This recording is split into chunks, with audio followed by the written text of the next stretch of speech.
Hi friends, இன்றைக்கி வாங்க நம்ம பாலிட்டி கிளாஸ் 2ல் பார்ட் 4 தான் பார்க்கணும். என்னென்னா அரசியலமைப்பு நிர்ணய சபையோட குழுக்கள் தான்.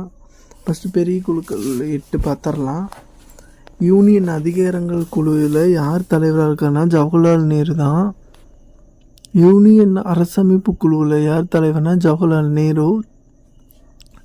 மாகாண அரசமைப்பு குழுவுக்கு யாருன்னா வல்லபாய் பட்டேல்.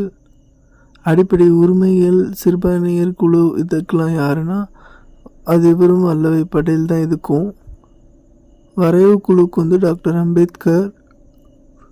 ஸ்டியரிங் குழுவுக்கு யாருன்னா டாக்டர் ராஜேந்திர பிரசாத். நாடாளுமன்ற செயல்பாடு ஒழுங்கு. ஆலோசனை குழு யாருன்னு பார்த்தோமா வல்லபாய் பட்டேல் தான். குடியுரிமை சிறுபான்மை பழங்குடி விவகாரங்கள் இதெல்லாம். மாநிலங்களின் குழு யாருன்னா வல்லபாய் பட்டேல் தான். இளவரசு நாடுகளின் இந்திய ஒன்றிய இணைப்பு. அடுத்தது